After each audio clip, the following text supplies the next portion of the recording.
Hello there, welcome to the Saroy channel, wherever you are in the world, and so much love to each and every one of you. How are you doing? I do hope you're doing remarkably well. I'm doing great, thank you very much, and I'm so glad you've joined me this evening for a fabulous story. And let's get started with tonight's story, and don't forget to share the story with anybody who might be interested in hearing a great story. The missing story of Judy Pengeli. Names and places have been changed for the privacy of those concerned. Judy, Judy, is the name that echoes through the woodgroves and hangs onto the boughs of trees and is whispered through the cold, crisp April air. The bright colour of neon jackets flash through the trees as searchers scale the woods, leaving no stone unturned. The lugubrious mood is solemn, and the gloomy atmosphere is picked up by the trees and the indigenous wildlife, who likely sense some trouble is amiss. The sound of Judy's name bounces back to the searchers, like a tennis ball being flung at the wall, a disembodied, haunted, airy echo of their own deflated voices returning right back to them. They wait and listen to see if they can hear any sound in return. A pitiful cry, perhaps, a small little voice calling out for help, but they hear nothing beyond the rustle of the gentle breeze whipping through the trees. The searchers still cling urgently onto a defeated hope that is slowly beginning to wither and deflate, like a dying flower in a vase, or like a balloon that loses all its gas. The determination of the tenacious search team is resolute, for no one is prepared to give up, as all want to find the whereabouts of Judy Pengeli. Many who have volunteered with the search know the young teenager well, and they also know that she would never choose to willingly disappear like this. For Judy, well known to many in these parts, is a reliable, prudent teenager who wears her heart on her sleeve and is well liked by many of the local folk in town. The sound of a helicopter hovers above the trees, searching and looking for any sign of the 18-year-old teenager. As each hour marches forward, like the sands in an hourglass, the mood becomes increasingly more sombre. On the road where she was last seen, 30 hours earlier, are more policemen and emergency workers, whose vehicles have gathered on the road in a large cluster. Many emergency workers are poking around in the bushy undergrowth and stopping passing motorists to ask one question. "Have you seen a slim teenager with strawberry blonde hair, fair skin, pale blue eyes, and a scattering of freckles on her nose, wearing a bright pink fleece-lined waterproof jacket? She was last seen on this road walking home on her own at about midnight after a fight with her boyfriend, Chris Hilton." The search party, despite their exhaustion and the chill of a cool April morning, continue to frantically look for the 18-year-old teenager, but alas, their tireless, exhaustive search is fruitless. All are poignantly aware that this dreadful scenario could have easily happened to them and inauspiciously played out in their own lives. It could be their daughter or son that was missing, and it is these bodeful reoccurring revelations that urge the search party still forward, deeper and deeper and deeper into the heart of the woods, more determined than ever to find the location of the missing girl. The town sheriff looks as if he's been dragged through a hedge backwards. He's completely battered, his eyes puffy, his body weighed down by exhaustion, as the urgency of this search, which has uncovered no leads, has finally sucked the very life out of him. He knows that someone knows the whereabouts of Judy. He sifts through all manners of scenarios in his head. Did a stranger pick her up, perhaps? Was she abducted? Is she lying in the woods having met with a dreadful accident or a fortuitous fall? Did someone cause her grievous bodily harm? The sheriff's expression is grim. His teeth have begun grinding all day. Something his dentist is always telling him to stop doing, but he can't help himself, as when he's stressed out, the grinding becomes for him a self-soothing gesture. The sheriff looks as if the last 30 hours have completely knocked the stuffing out of him, and in the weeks that follow, the sheriff's dark hair will turn completely grey. He feels completely responsible for Judy's disappearance, as it occurred under his watch as sheriff of the small town, where crime is as alien as the skin on his own back. But the missing teenager will leave many people wondering whether the security of their small town will be forever compromised and never the same again. 2 search dogs trained to find missing people are gainfully employed for the job at hand. One is a cocker spaniel called Tea Leaf, and the other is a black Labrador called Sniffer. They are both instructed by their handlers, after sniffing a nightshirt belonging to Judy, to find the girl. But the trail of the scent reaches a dead end. There are no positive outcomes. The search dogs follow the route Judy had taken down that long, dark, sequestered road in the dead of night, when she had left her boyfriend's house. Then they stop on the road and sit down to look up at their handlers, affirming that they'd reached the end of the trail. Both handlers conclude that she must have been picked up by a vehicle, as the dogs can no longer follow a trail once a vehicle is involved, and there are tyre marks uncovered on the road that are photographed and studied by the police. The searchers, although very cold, remain undaunted. They continue to call out her name, "Judy! Judy! Judy!" again and again, but the only sound they hear is the agitated noise of the birds scuttling in the branches above their heads, clearly annoyed by this rude and vicious intrusion on their privacy. A sense of foreboding crushes the hearts of the searchers. Most feel a sense of impending dread as they navigate their way through the woodgroves and trudge across the sequestered beaches of this Washington seaside town on the Pacific Peninsula. And the questions that everyone has on their mind is, where is Judy Bengali? Beaches have been tirelessly searched, woodgroves have been scanned from top to bottom, but still there is no sign of the young lady. The searchers still tentatively employ the spirit of optimism. You have to in this circumstance, despite the fact that their hearts are heavy with a sense of foreboding that whispers to their spirits, warning them that no matter how much they search, they will never be able to find the teenager. As can be expected in any small seaside town, rumours abound, and the town busybody, Luann Mayer, is gabbling away like a goose with a long, garrulous beak. The woman can't stop blabbing, and she's delighting in horrifying the locals with her grueling suggestions of what had happened to Judy Bengali. She is loving every minute of this small-town drama, in which she wants to play a very significant part. The unassuming small woman, with her brown bird-like eyes that are always darting over the place, watching everyone, are fully exercised today. "I know Chris Meyer has something to do with Judy Bengali's disappearance. Of course he has. I know everybody thinks so well of the young man," she tells everyone who will listen. "You mark my words, he may be the town's sweetheart, but he's got some skeletons in his cupboard, I tell you. People think butter won't melt in his mouth, but I'm guessing that there is a dark side to him. I personally think he killed Judy. He's buried her under their front patio. They need to get the police to the house and dig up that patio, because I am sure they will find her body there. The parents probably know exactly what happened to the girl, but are keeping storm on his behalf. Then, of course, we mustn't forget there is Russ Edwards. Now that young man, he is incredibly sketchy. Everyone knows he's fancied Judy Bengali forever and a day. It's no secret in town. You only have to look at the way he looks at that girl. He's got a thing for redheads, you know. Maybe he couldn't handle the rejection. He could have also murdered Judy. Maybe he followed her to her boyfriend's house. Couldn't believe his luck when she was walking home alone on that road, without a single soul in sight. Then she refused his advances, and then he struck her with a stone at the side of her head and threw her body into the ocean. Now, I would not put it past him at all. If he couldn't have her, as far as he was concerned, no one else could. Maybe she'll be found washed up on a beach, tangled up in seaweed."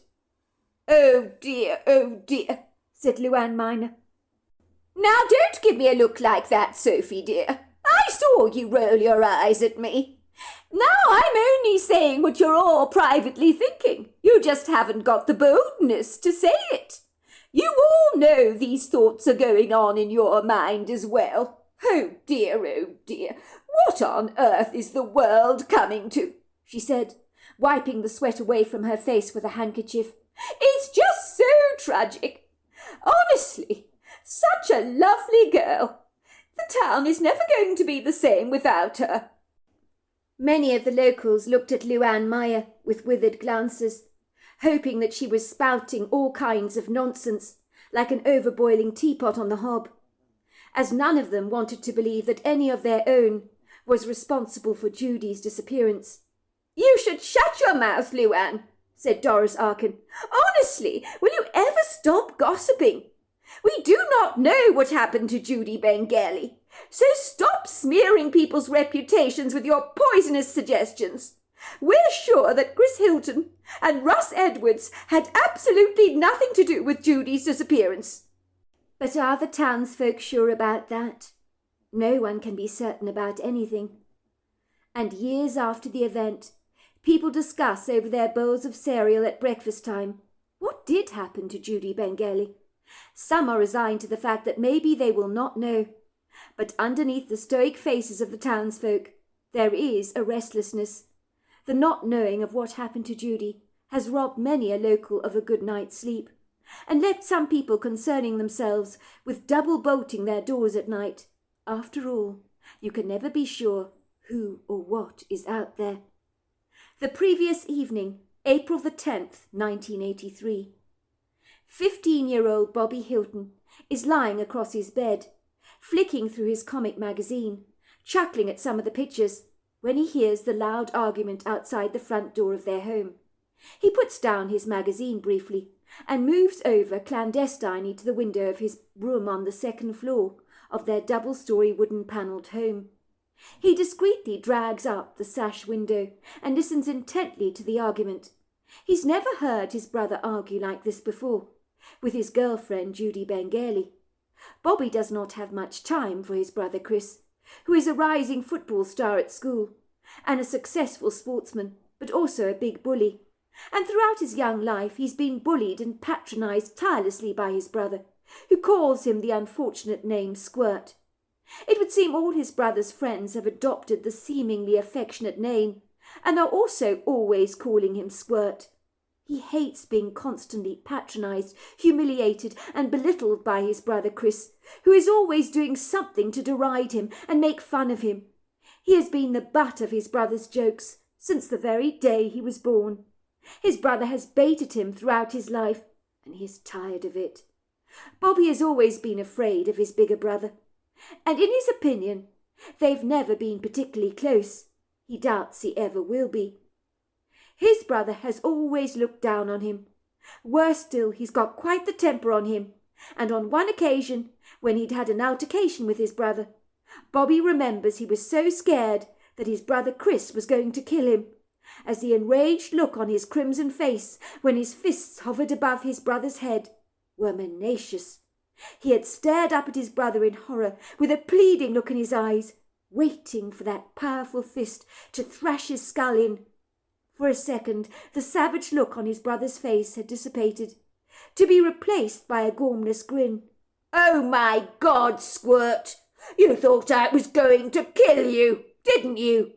You should have seen your face. It was hilarious. Give me more credit, will you? You may be my annoying little brother who winds me up the wrong way and gets the hell on my nerves. But give me a break, Squirt. I'd never hurt a hair on your head. I'm your brother, for God's sake. Why the hell do you think I'm going to hurt you? I might box your ears within an inch of your life, but I would never willingly put you in a hospital bed, Squirt," he said, rubbing an affectionate hand through his brother's curly blonde hair. Bobby will never forget the day when his brother Chris brought home Judy Bengali for dinner one night. He had been starstruck by this stunning young lady, with the red blonde hair they call strawberry blonde or Titian. From the get-go, he had eyed her through star-studded eyes, as if she was a celebrity. In his eyes, Judy Bengali was the most beautiful, beguiling girl he'd ever beheld. He could not comprehend why such a pretty young lady, who was also 18 years old like his brother, could have any interest in him at all. If she had a bird's eye view on what his brother was really like, he was sure Judy would run a mile.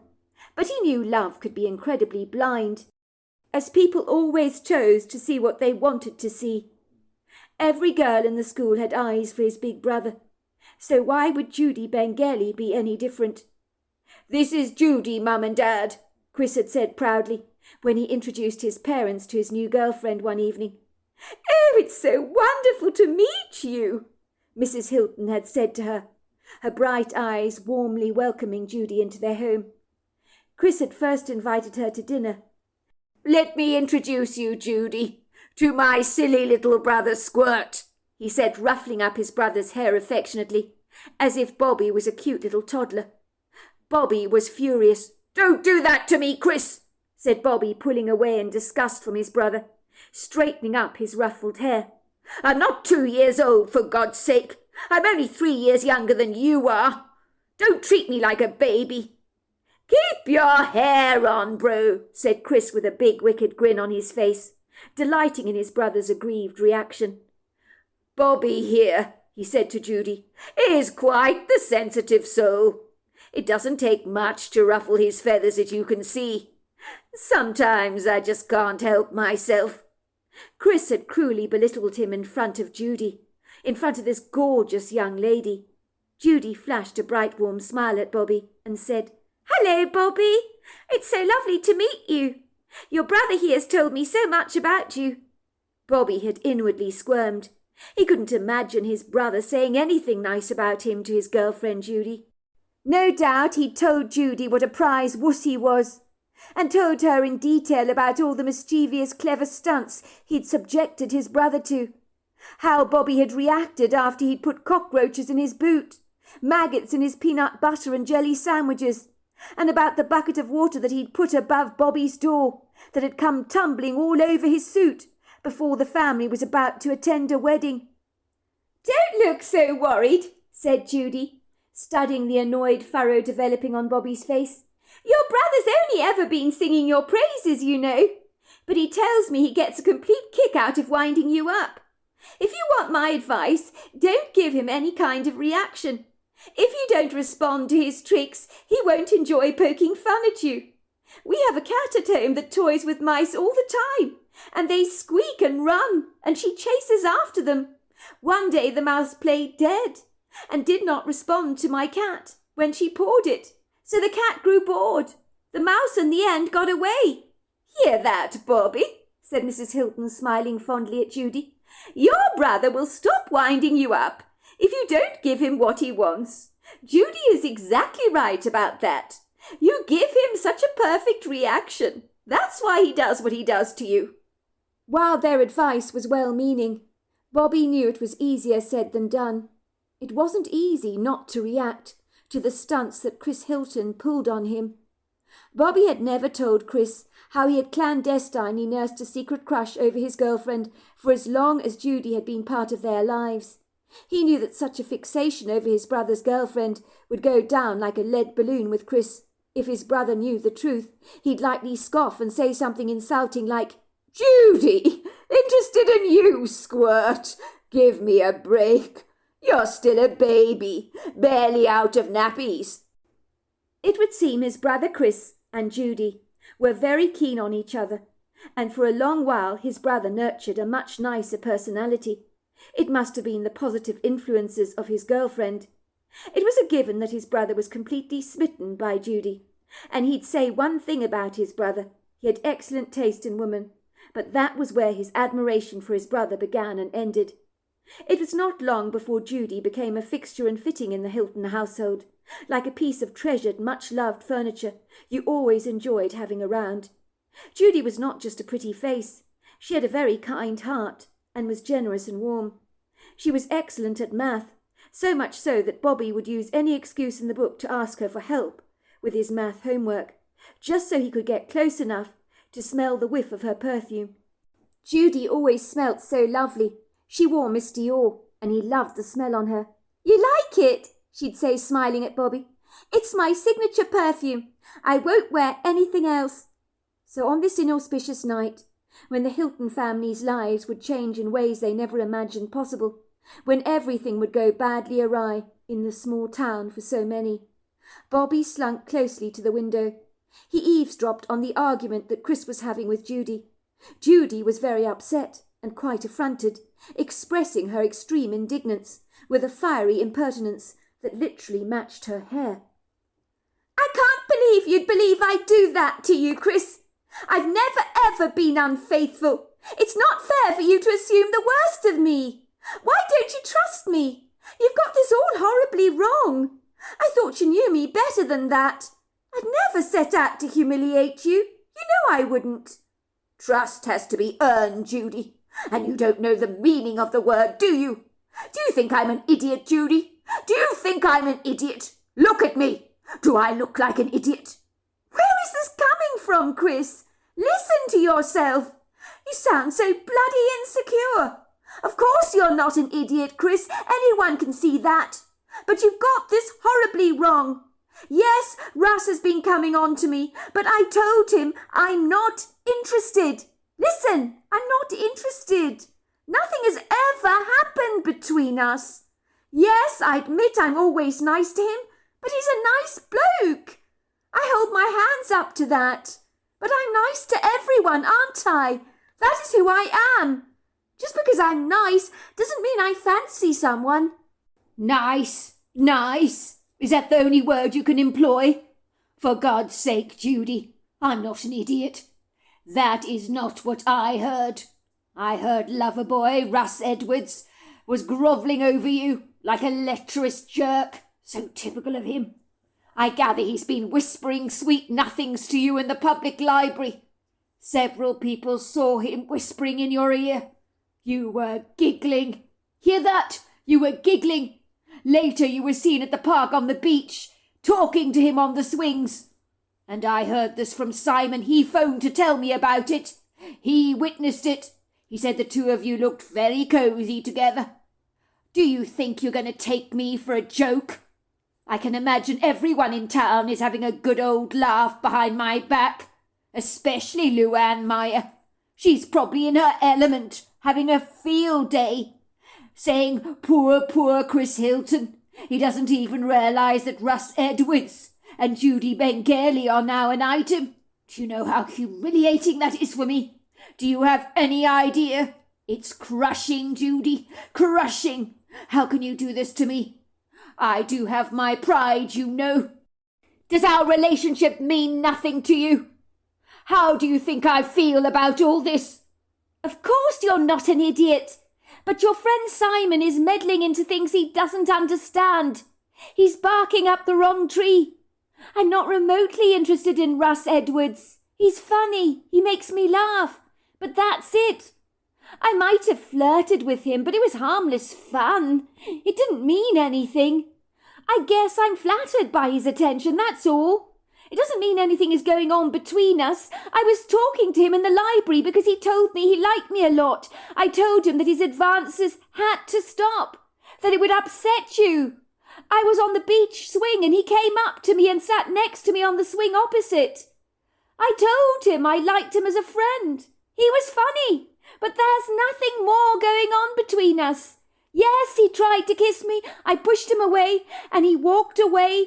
He told me I was being a tease and was upset with me for leading him on. But I told him, like I'm telling you now, that I was just being nice. Why don't you get that? For once in my life, I agree with Russ Edwards. You're a tease, Judy, a flirt with everyone. Because you know they fancy you. It gives you a kick, doesn't it? You love it, don't you? You love being the centre of everybody's attention. I've got to sit back and watch you belittle me like this, make a fool out of me. I won't stand for this. Do you understand it? You're my girlfriend and you're frolicking around with everyone. You make me sick, Judy. I've had enough of you.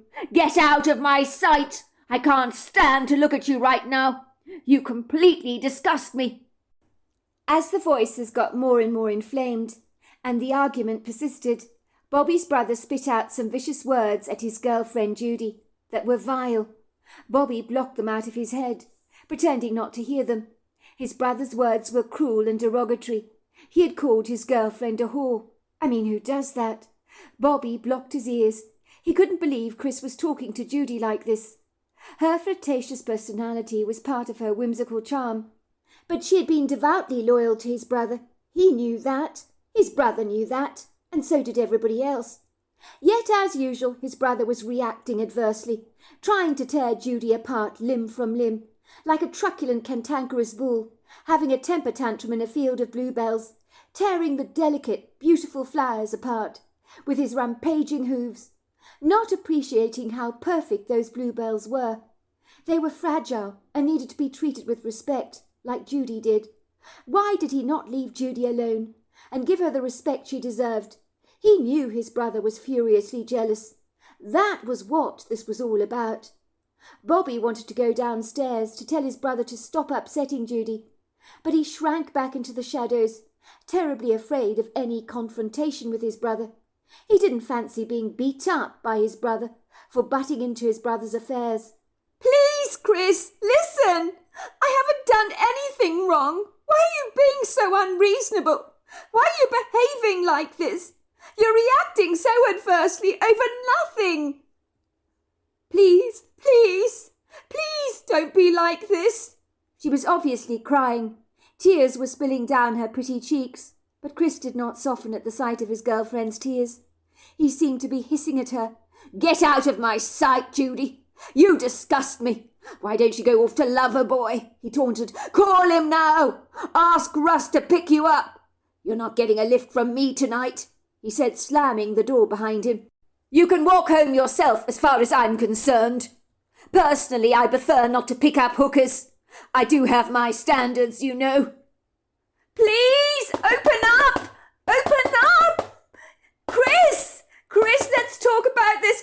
You can't just leave me standing outside your front door. You've got to let me in. Please let me in, Chris. Let's talk about this. Don't be so unreasonable." Bobby peered curiously outside the window to see the beleaguered, deflated figure of poor Judy. She looked fatigued. Her eyes were red and puffy from the tears she had shed. His heart went out to her. She was furiously hammering on the front door. Bobby, please open up. Don't be so mean. You're being so mean. I don't want to go on. Please, Bobby. I need to phone my father. At least he can come and pick me up from your house. I don't want to walk on that dark road all on my own. It's scary walking at home or walking home in the dark. Please, Chris, don't be so unreasonable." How Bobby wished his parents were not away in Seattle. His father would have driven Judy home himself and would have been absolutely furious with Chris. There would be many if-onlys after this event. What was his brother thinking, letting Judy take the 25-minute walk home when it was so dark outside? It was 10 minutes past 12, for goodness sake. Bobby knew that no gentleman would abandon a woman like this. You should never treat a lady like this, even if she irritated the hell out of you. Bobby would have liked to have walked home with Judy, but it was more than his life was worth. If Chris found out what he was doing, his life would not be worth living. Bobby watched Judy from the upstairs bedroom window. His heart sank like a large coin being tossed into a deep body of water.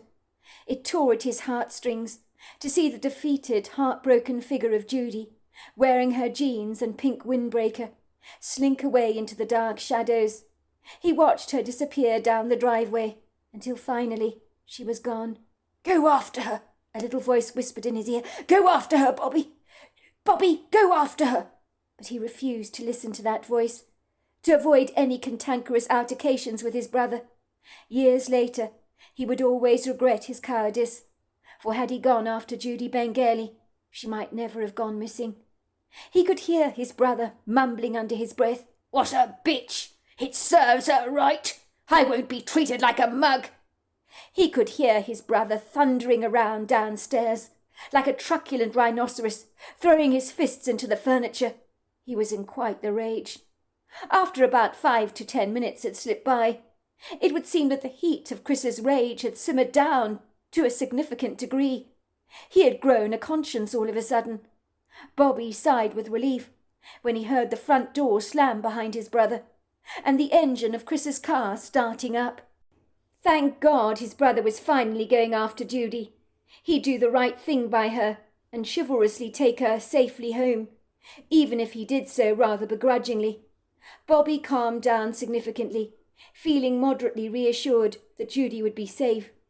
He loathed the thought of her walking home, down that long, dark, lonely country lane. A while later his brother returned home in his car. Chris could hear the car killing its engine, and the sounds of a car door being slammed rather violently, followed by the front door. Chris could certainly wake up the living dead if he wanted to.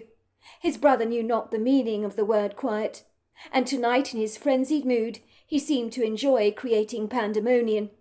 Bobby heard him cursing under his breath. "What a bloody cow! Honestly, I can't believe how she's treated me," he kept saying. "And I'm supposed to forgive that, am I? I'm supposed to forgive that?" Then he heard his brother in the upstairs bathroom, throwing up violently. Later on he heard his brother driving off again in his car, and returning home again, making equally as much commotion as crashing thunderous sounds caused the floorboards in Bobby's own bedroom to wobble, rattle and quake, as if the double-storey house had been subjected to a miniature tornado. A while later Chris could be heard thundering up the stairs, as if his combat boots were made of cement. He could hear his brother say, "It's not my bloody fault! What the hell am I supposed to do? What the hell am I supposed to do?" What was his brother up to? Bobby was too tired to care. His brother continued to mumble, but his words became ambiguously vague, as Bobby closed his eyes and pulled the duvet cover over his head and floated off into a peaceful slumber. He woke up with a violent start when he heard the sound of gravel being crunched outside the door, and could see the flash of a car headlights reflected over his bedroom walls. His first thoughts were his parents had driven back from Seattle in the early hours of the morning. This would not be the first time they had attempted a journey like this. He glanced at his watch. It was 2:10 in the morning. He heard a car door being slammed, and the sound of angry combat boots treading over pebbles, and then the front door being pounded rather violently by a pair of powerful fists that demanded to be heard. Whoever was on the other side of the door, it would seem they were far from pleased. He discreetly crept over to the window and pulled it up, peering outside at the courtyard. He could see the belligerent face of Mr. Bengali, who, on seeing the window had been pulled up, glanced up at Bobby, his nostrils flaring, his face purple with indignation. "Where is your brother?" he snarled, like a capricious bull terrier. "Where is your brother? I need to see him now." Before Bobby could answer the affronted man, the front door was discreetly swung open by Chris with a sizable squeak. "Hello, Mr. Bengali. Anything wrong?" his brother asked gingerly. Chris was standing in the doorway, wearing a dressing gown over his pinstripe pyjamas. His hair was tousled, his eyes heavy with the burden of sleep. He seemed bewildered to see Mr. Bengali at the front door, at this insane, ungodly hour of the morning, demanding to know the whereabouts of his beloved daughter. "Where is Judy?" came Mr. Bengali's thunderous voice that boomed through the night like a heavy drum. "Where is Judy?" Chris sounded surprised. He trembled and then said tentatively, "She went home about a couple of hours ago. I thought she was with you. Let's get this right. You're telling me you dropped my daughter off at our home? Well, how do you explain that she's not there, Chris? We've searched everywhere for her. We are frantic. My wife is beside herself with worry. She's phoning up everyone we know to establish our daughter's whereabouts. But you dropped her off at our house, so why is she not there?" "I never said I dropped her off at home, Mr. Bengali," said Chris obsequiously. "I'm afraid I'm not proud of it, but we had an argument. She walked home on her own." "You let my daughter walk home in the middle of the night on her own? Are you insane? What kind of a man are you?" said Mr. Bengali, grabbing Chris by the scruff of the collar. "What have you done to my daughter? What have you done to her? If anything has happened to her, I will hold you responsible." "I told you, Mr. Bengali. We had an argument," said Chris, stammering. "She walked home." "You let my daughter walk home in the middle of the night? What were you thinking?" "I will hold you responsible, young man. Do you hear me? Do you hear me?" What happened next was a little bit of a blur for Bobby, but at one point he remembered trotting downstairs and looking at his brother, whose face had grown as white as a sheet. He looked green at the gills, as if he wanted to throw up violently. "What have you done? Chris," he whispered to his brother. "What have you done to Judy? I heard you driving off after Judy. Then you returned home. You got violently sick, and then you drove off again." For a moment there was a stiff, airy silence in the room, as Chris turned around to look at his brother. "I did go after her, but she wasn't there. It freaked me out. I couldn't find her anywhere. I knew she couldn't have got home in time. So when I got back home, I threw up. Then I went out after her again, looking for her. It occurred to me that maybe someone gave her a lift home. You cannot tell anyone that I threw up, Bobby. Do you understand? It'll make people think I'm guilty. You're my brother. We don't snitch on each other. Do you understand? Blood is thicker than water." Bobby nodded in agreement. He knew that even if his brother was responsible for the disappearance of Judy Bengali, he'd never breathe a word of his suspicions to the police. He had never liked his brother much, but one thing he knew about family: they stuck together through thick and thin, no matter what. That's what families did. For years after the disappearance of Judy Bengali, Bobby would wonder if his brother had surreptitiously killed his girlfriend that night. He had never seen his brother so angry. Was he capable of murdering his girlfriend in a jealous rage? The thought made Bobby shudder in disgust. Before long, rumours abounded over the seaside town. Some people thought Russ Edwards had something to do with Judy's disappearance. Others believed Chris Hilton was behind her vanishing, while others speculated that she may have been abducted or even committed suicide after her argument with her boyfriend that had given her so much distress that she had decided to end her life. Judy's body was never recovered, but it could be buried in the forest or washed away by the ocean. No one knew what had happened to her. Life had never been the same for Bobby's family. Now they were living under the formidable shadow of Judy's disappearance, and had received an abundance of hate mail from people who believed Chris was responsible for her disappearance. The postbox was flooded with threats. "I know you did it! You're a monster! May you rot in hell!" The police found no resolution to the Judy Bengali case, and no charges were ever laid. Bobby's parents decided to send their older son Chris to live in Greece, so that any rumours circulating around the town about him would finally die down. Bobby's father Marco was originally from Greece, and so it seemed a good idea for Chris to go and live with his father's brother and help him with his olive oil business, which was thriving, as much of the oil was being imported all over the world and was doing a booming trade. So there we are, that's the end of part 1 of our story. Part 2 is tomorrow night, and I look forward to you joining me then. Until next time, goodbye and good night.